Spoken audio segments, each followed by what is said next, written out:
एक मंत्री प्रभु का भजन करते थे और शरणागति के सूत्र को अच्छी तरह समझते थे, तो कुछ भी हो कह देते भगवान की बड़ी कृपा। तो एक दिन राजा शिकार खेलने के लिए जाते ही हैं, जो प्रजा के नाशक पशु हैं, जो रुग्ण पशु हैं, जिनके द्वारा संक्रामक रोग फैलते हैं, उनको वध करके प्रजा को सुरक्षित रखते हैं। उनका शिकार खेलना स्वाद के लिए नहीं होता, प्रजा रक्षा के लिए होता है। मंत्री भी साथ थे, तो किसी पशु का पीछा किया और बड़े आवेश में आए, सावधान नहीं रहे तो प्रत्यंचा से अंगूठा कट गया। उनका मंत्री अंगूठा कट गया, उनको भगवान ने बहुत अच्छा किया, बड़ी कृपा। उनके ये शब्द ही थे, क्योंकि जानते थे भगवान का प्रत्येक विधान परम मंगलमय होता है।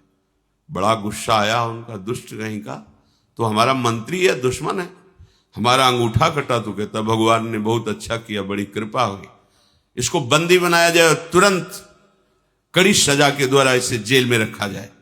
राजा का आदेश। उनका बड़ी कृपा महाराज, भगवान की बड़ी कृपा, बहुत अच्छा किया भगवान। पागल हो गया है मंत्री, मंत्री पद से हटा के इसे जेल में रख रहे, कह रहा भगवान ने बहुत अच्छा किया, बड़ी कृपा। कुछ दिन बाद वैद्यों के द्वारा अंगूठा ठीक हुआ।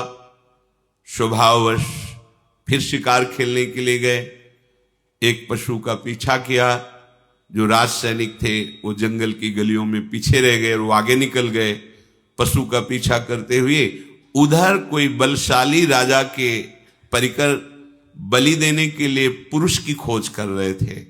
भद्रकाली को प्रसन्न करने के लिए नर बलि का उन्होंने संकल्प लिया था। ये मिल गए राजा, इनको ले गए, स्नान आदि करा के जब पुरोहित के सामने ले गए जहां बलि दी जाती थी, तो पुरोहित ने सर्वांग पुष्टता का निरीक्षण किया कि सर्वांग पुष्ट है कि नहीं। तो देखा तो अंगूठा कटा हुआ था। उन्होंने कहा ये अंग भंग पुरुष की बलि नहीं दी जाती, छोड़ो इसको, छोड़ दी। अब वो मनाए कि बात तो सही थी, अगर भगवान कृपा करके अंगूठा ना काटते तो आज गला कट जाता। मंत्री ने ठीक कहा था, भगवान का हर विधान मंगलमय होता है। वापस आए, मंत्री को सादर बुलाया और कहा आप जो कहते हैं आज मुझे समझ में आया, अगर मेरा अंगूठा ना कटा होता तो मेरा गला कट जाता। पूरी बात बताई।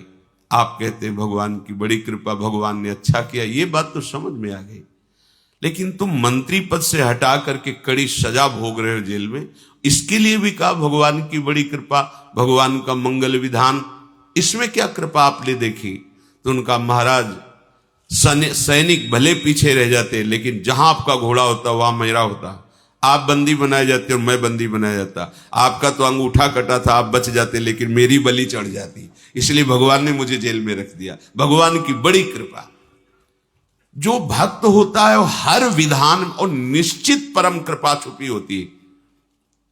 अपने को लगता है कि भगवान ऐसा क्यों किए, ऐसा क्यों किए, लेकिन उनके विधान में परम मंगल होता है। कई बार प्रताप राय जी के चरित्र में उदाहरण में दिया है, बड़े ही निर्मल भागवत गृहस्थ भक्त थे। उनके कुल परंपरा में जीवन यापन के लिए एक वृत्ति थी कि जैसे आपको कोई काम है तो आप अपना आभूषण रख जाइए और पैसा ले जाइए, और फिर ब्याज सहित पैसा दे जाइए और आभूषण ले जाइए। महाजन लोग पहले ऐसा करते थे। उसी से ठाकुर सेवा, संत सेवा और भजन, अन्य कोई वो कार्य नहीं करते थे। जो कुल परंपरागत चल रहा था वैसा भी करते। बड़ी समाज में प्रतिष्ठा थी, क्योंकि सत्यवादी, धर्म से चलने वाले और हर समय भजन करने वाले। माला लिए बैठे रहते थे गद्दी में, कोई आया बस ऐसे। तो जो वहां के काजी थे वो अन्य धर्मावलंबी थे, तो कुछ दुष्ट लोगों ने उनको भड़काया कि इसकी इतनी प्रतिष्ठा हो रही है, इतना मान हो रहा है और धन भी आ रहा है।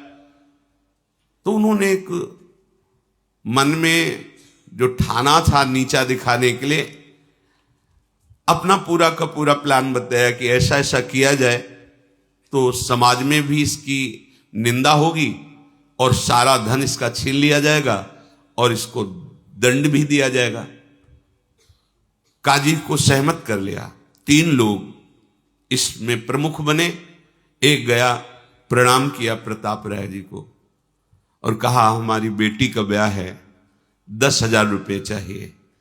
तो बोले आपको हमारे यहाँ का सिद्धांत पता होगा? बोले हाँ, हम पहले से जानते हैं। ये कुछ हमारे स्वर्ण आभूषण हैं। वो देखते भी नहीं थे। एक बड़ा बॉक्स रखा था, अपना नाम लिखकर पर्ची रखिए उस पर और आभूषण रख दीजिए और उनका सेवक रहता, 10,000 रुपये ले जाइए और जब आपको काम हो जाए तो ब्याज सहित वापस कर जाना, अपने आभूषण ले जाना।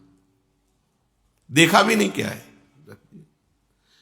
थोड़ी देर बाद दूसरा आया, हमारे घर में खाने को भी नहीं है, हमें अर्थ चाहिए, तो हमारे स्वर्ण आभूषण ये हैं, आप बिल्कुल 10,000 3 लोग ले गए और अपने आभूषण ऐसे रख गए पर्ची लगा। 4-5 दिन बाद ही आए, 10,000 रुपये ब्याज सहित वापस किए और आभूषण पहले ने उठाया अपनी पर्ची। अरे देखो कितना नाटकी है, इसमें एक भी आभूषण नहीं, इसमें तो पत्थर भरे हो। पत्थर ही रख गए थे, उन्होंने देखा भी नहीं। भक्त का जीवन विश्वासमय होता है, क्यों कोई छल कपट करेगा ऐसी भावना से। थोड़ी देर में दूसरा गया, थोड़ी देर में तीसरा गया। तीनों ने अरे देखो ये नाटक, हमारा स्वर्णाभूषण हटा करके पत्थर भर के रखा है, हमने तो ब्याज से इसको पैसा दिया। ऐसा थोड़ी देर में काजी को बुला लिया। काजी ने आतंक मचा दिया। बादशाह से दस्तखत करा करके राज सैनिकों के द्वारा पूरा इनका परिवार बंदी बना लिया गया। इन्होंने अपनी पत्नी को कहा ठाकुर जी लो आभूषण लो, पीछे की खिड़की से भाग जाओ, ये कोई भगवान की लीला हो रही है, हमारे द्वारा तो कोई गलती हुई नहीं। बहुत ही उनको अपमानित किया गया। गांव के लोग समझ गए कि ये पाखंड कर रहा था, भक्ति नहीं कर रहा था। अरे एक आदमी झूठ बोलेगा, 3 आदमियों के साथ, और वो कपटी ठग थे ही। ऐसा होता है, भगवान की बड़ी विचित्र लीला होती है। कभी कभी सत्य को पर्दे में ढक दिया जाता है और असत्य का बोलबाला दिखाई देता है, लेकिन ज्यादा दिन नहीं चलता वो। इनको बंदी बना लिया गया, सारी संपत्ति अपहरण कर ली गई। कुछ लोगों ने कहा कि इनकी पत्नी है और ठाकुर जी के आभूषण और ठाकुर जी के लेकर के वो अपने मायके चली गई। वहां सैनिक भेजे गए, उसको भी बंदी बना के ठाकुर जी को भी लाकर जहां सब स्वर्णाभूषण जमा किए जाते उस खजाने में ठाकुर जी को भी रख दिया। जब पत्नी पास में ही बंद करके आई और उनको एकांत मिला, तब वो रोने लगे प्रताप राय कि मुझे ये जो अपमान मिला है, बंदी बना लिया गया, मुझे इसका कष्ट नहीं। नाथ, मैं आपको प्रगट मानकर 8 पैर सेवा करता था, आपको एक आभूषण की तरह ही खजाने में रख दिया गया, ये मैं सह नहीं पा रहा हूं। आपको कैसे भोग लगे, आपको कैसे जल पिलाऊं, आपको कैसे शयन कराऊं। प्रभु और दंड जो चाहो दिला दो, पर मुझे ऐसा कुछ संयोग बना दो जिससे आपकी और आर्त भाव से रोने, जे ही रोने लगे ते ही वहीं प्रिया प्रीतम प्रकट हो गए साक्षात। ओह, जो बड़े बड़े ऋषि मुनियों की आकांक्षा होती साधना करते हुए, वो आराध्य देव कैसे मिलते हैं। उनका विधान कड़ुआ हो सकता है, लेकिन परिणाम महामंगल में, लूट गए चरणों में। तत्काल भगवान ने कई विश्वसनीय जनों को, अधिकारियों को प्रेरणा दी कि ये निर्दोष है। जांच की गई तो काजी सहित उन तीनों को झूठा पाया गया। बादशाह की तरफ से उनको दंड मिला और पूरे नगर में ससम्मान के साथ प्रताप राय जी को फिर स्थापित, उनकी प्रतिष्ठा, उनका मान, उनके ठाकुर, उनकी संपत्ति। और राजा ने कहा आज के बाद सदैव हमारा सहयोग रहेगा। क्या हुआ? थोड़ी देर के लिए कड़ुआ विधान नजर आया, लेकिन भगवत साक्षात्कार का योग बन गया। जो भक्त है उसके हृदय में निश्चय हो जाता है कि अब जो होगा वो सब मंगल विधान भगवान का होगा। एक होता है सहना कि अब क्या करें, भगवान है, जो करेंगे सहना ही पड़ेगा। और एक होता है आनंदित होकर के मेरे प्रभु जो कर रहे हैं बहुत मंगलमय कर रहे हैं। आप इतना समझ लो कि भगवान के भंडार में आनंद ही आनंद है, दुख तो है नहीं, अमृत ही अमृत है, जहर है नहीं। विश्वास कर लीजिए, किसी भी तरह से वो प्रयोग करेंगे तो अमृत और आनंद की अनुभूति होगी। यद तज्ञे विषम्यु परिणामे अमृतोपमम। शुरुआत तुम्हें विष जैसी लग सकती है, पर वो विधान तुम्हें अमृत में डुबो देगा, विश्वास कर लो। कृपा का स्वरूप कई तरह से प्रकट होता है। कभी बहुत ही मधुर स्वरूप प्रकट होता है, कभी बहुत कोमल, कभी बहुत सुख स्वरूप, कभी कभी कृपा बहुत ही भयानक रूप में आती है, बड़ी ही कट रूप में आती है, बड़ी ही भीषण रूप में आती है, पर उसका परिणाम बहुत मंगलमय होता है। उपासक मृदु कोमल मधुर कृपा या कटु भीषण दुखमयी, इन दोनों के भेद को नहीं देखता, केवल कृपा देखता है। कृपा है आपकी, कृपा है। बड़े लीला बिहारी है, उनकी लीला वही समझ सकते हैं या जिसको समझा दे। वामन रूप से जाते हैं, 3 पग भूमि मांगते हैं, नाप करके एक ही पग में ब्रह्मलोक तक, दूसरे में सब ब्रह्मांड। बोल बड़ा दानी बनता था, बांध दिया वरुण पास में और कहा अब बोल तीसरा पग कहां से दे। 2 पग में सब नाप लिया। ये बड़ी भीषण कृपा का स्वरूप है। सब आसपास भगवत पार्षद खड़े हुए हैं जो पूरी सृष्टि का लय सृजन पालन करने की सामर्थ्य रखते हैं, और भगवान गर्जना करके कह रहे, बड़ा अहंकार करता था, 3 पग पृथ्वी का दान कर दूंगा, अपने को दानी अब पूरा कर। मुस्कुराए बलि जी महाराज, प्रभु अभी तो आपको प्रणाम भी नहीं किया है। प्रणाम भी कैसे करूं, आपने तो बांध रखा है। प्रार्थना करता हूं कि जिन श्री चरणों के नपने से आपने मांगा था, उन्हीं श्री चरणों से 2 में तो संपत्ति नाप ली, अब 1 में संपत्तिवान को नाप लीजिए। अपने चरण हमारे माथे पर पधराइए और मुझे। भगवान बंध गए, बलि जी को नहीं बांधा, बंध गए। करुणा समुद्र भगवान मुस्कुरा दे, बोले तुम्हें तनिक भी क्षोभ नहीं हो? बोले प्रभु क्षोभ किस बात का। प्रहलाद जी आ गए, स्तवन कर रहे हैं, उनकी पत्नी स्तवन कर रही।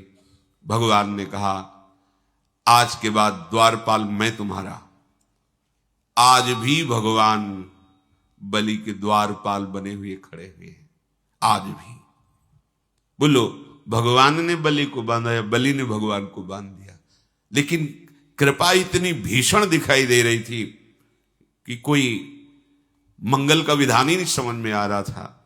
इतने बड़े महान भक्त को भगवान ने वरुण पास में, जिसमें प्रतिपल मृत्यु का कष्ट होता है, वरुण पास प्रतिपल जकड़ता जाता है, प्राणों को भीषण कष्ट होता है।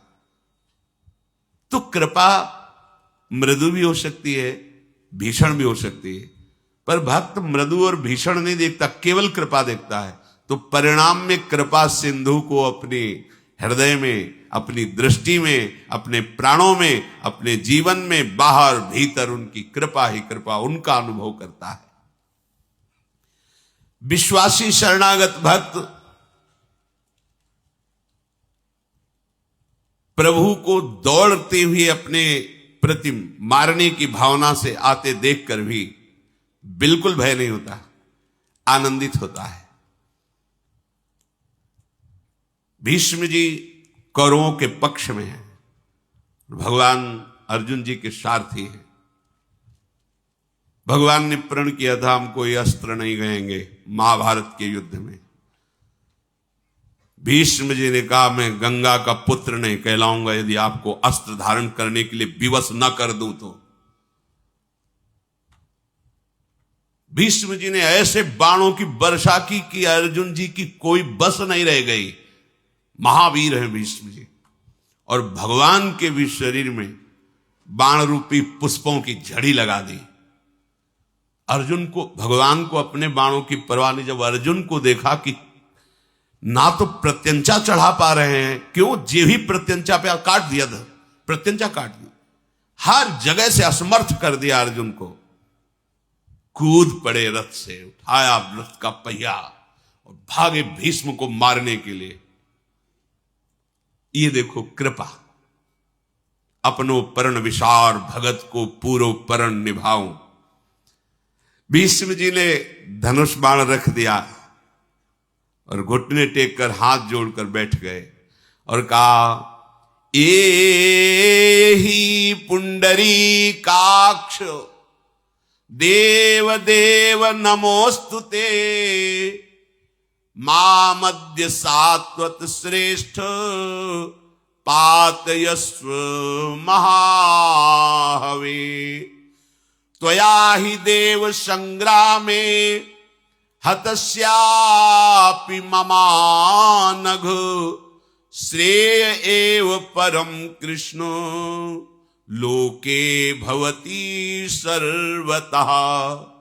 संभावितोऽस्मि गोविंद त्रैलोक्ये नाद्य संयुगे, प्रहरस्व यथेष्टं वै दासोऽस्मि तव चानघ। सर झुका दिया, कहा आइए आइए पुंडरीकाक्ष, हे देवदेव नमस्कार है, नमस्कार है। आप अपनी महिमा से उतरकर भक्त के प्रण को पूर्ण करने के लिए ये रूप धारण, भगवान क्रोधातुर होकर आगे बढ़ रहे हैं। हे गोविंद, हे श्री कृष्ण, आज मैं जगत में परम सम्माननीय हो गया, क्योंकि आपके हाथ से मारा जाऊंगा। और पहली बात, आपने अपनी प्रतिज्ञा हटाकर मेरे प्रण को पूरा किया। स्वागत है, आइए। मैं आज त्रैलोक में सम्मानित हो गया। आप मुझ पर मन चाहा प्रहार कीजिए, मुझे बहुत सुख होगा, क्योंकि मैं अपने स्वामी के हाथ से मारा जा रहा हूं। भगवान भयंकर क्रोध करके दौड़ते हुए दिखाई दे रहे। भीष्म जी को बड़ी मृदु कृपा का अनुभव हो रहा है। मेरे प्यारे, मेरी बात रखने के लिए अपनी बात को हटा दिया। आओ, स्वागत है आपका। भगवान मारे थोड़ी, कुछ कदम चल करके अर्जुन जी दौड़ पड़े प्रभु को। प्रभु नहीं, आप नहीं प्रभु, आप नहीं, आप आज्ञा कीजिए। आज मैं दिखाऊंगा इन्हीं भीष्म को, धूल चटा दूंगा। आप आइए। तो बाणों की वर्षा करके बाणों की सैया पर भीष्म जी को लुटा दिया। अर्जुन जी ने 6 महीना बाणों की सैया पर पड़े।